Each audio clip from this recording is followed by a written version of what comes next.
Filipo Zesareako pasadizo hau Markosen evangelioaren erdigunean kokatuta dago. Eta Jesusek aldenporaldi bat egin ondoren, Jesusek bere ikasleei itaun bat egiten deutzie. Itaun bat edo bi. Dino ganera bidean egiten deutzela, bidean, bizitzan. Guri ere Jesusek eguneroko bizitzan dei egiten deusku, hitz egiten deusku. Zer da dinotziena? Lehenengo, nor da? Nor naz ni jentearen zat? Nor nazala dino jenteak? Guri behar bada, itanduko bale euskigu Jesusek esan beharko euskio jauna, ez dugu zu arrakasta hundiri gaur egun mundu honetan. Zu baino jente askoz importanteagoa dago. Halan dabe, Jesusi benetan interesaten eutzan itauna zan ikaslei zuzendutakoa. Eta gaur zurita niri zuzendutakoa. Eta zuok, nor nazala dinozue? Pedrok erantzuten dutzo, zu Mesia zara, Jainkoaren semea zara. Zu zara jarraitzeko daukagun onena. Baina Pedro ez da jabetu esan dauanaz. Ze berehalako Jesusekiko daukan jokabidea kontutan eukirik, badirudi ez dabala ondo ulertu Jesusek azaldu deutzen Mesias zelangoa zan. Zeberak, Jesus konbentzidu nahi dau bide hori itxi eta beste bide bat hartu dagian. Hori Jerusalenera joatea eta kurutzea hartu eta horregaitik Jesusen erantzuna gogorra da Pedrorekiko, alde nigandik Satanaz, hau da, Satanaz da Jainkoaren asmoetatik urruntzen gaituan guztia. Geure lasaitasuna, komodidadea, dirua, geure geu izate hori. Jesusek argi itxinei deutzie, eta dana batzen ditute dinotze, nire jarraitzaile izan nahi dauanak, hartu behi kurutzea eta jarraitu behizt. Ez dago beste erarik, Jerusen jarraitzaile izateko. Dinot, Pedro nahi dau berbizkundera kurutzetik igaro barik pasatzea. Da ezinezkoa da berbizkundera kurutzetik igaro barik. Pasko berbizkundera bariku santutik heltzen gara. Martitzenean, kurutze santuaren goralpena ospatzen dugu, jai hori ospatzen dugu, santikurutz esaten dugu baita ere.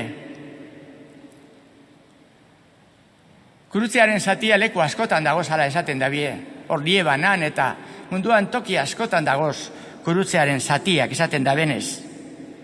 Nik esango neuke benetako kurutzearen zatia bai badagozala gure artean ere. Bakartadea, tristura, ilusio eza bizidaben pertsonengan, miserian bizi diranengan, errefusiatu hor pateretan aurkitzen diranengan, Haiti, Afganistan, zenbat tokitan dagozan gaur egun Jesusen kurutzearen zatiak. Eta Jesusek eskatzen deuskuna da horrek kurutze zati horrek hartu eta berari eroaten lagundu deitzagula. Kurutzea ez da sufrimentuaren ezaugarria. Maitasunaren ezaugarria da. Ez ginduzan salbatu Jesusen sufrimentuak. Jesus Jainkoaren maitasunak salbatu ginduzan. Kurutzea esan izan, Jesusek bariku santu zeroan eban, enbor zatiak. Bizitza osoan eroan eban, kurutzea izan zan, Jesusen kurutzea. Jainkoaren borondatea egitearen, besteak zerbiduz, besteak maitatuz, besteen alde bere bizitza emonaz, egin eban bizitza osoa.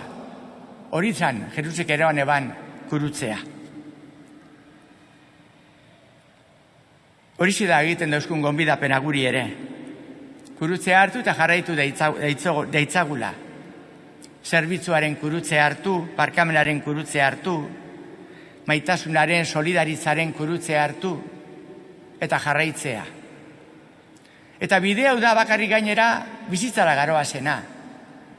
Zek sortzen dau bizitza gure familietan. Badago zalako gure familietan pertsona batzuek zerbitzen, laguntzen, maitatzen, parkatzen dakienak. Hori kurutze hori eroaten da benak, egiten dabe posible gure familietan bizitza egotea. Eta ez dago beste biderik, bizitzarako, berbizkunderako, kurutzetik edo kurutzeagaz eginiko bidetik izan ezik. Jesusi jarraitzea ez da derrigorrezkoa. Berak egiten duzkun gonbidapena da. Baina bide hori hartzekotan, seriotasunez hartu behar dugu, eta prest egon behar gara,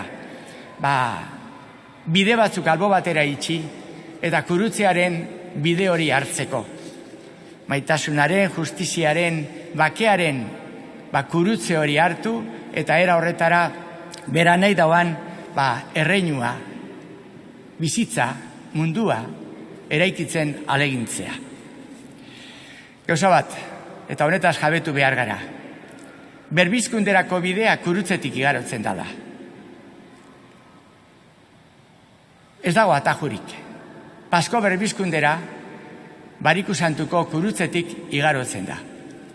Baina argioki, bizitzara garoa zen bide bakarra, kurutzetik igarotzen dana da, eta hoxe bakarri da.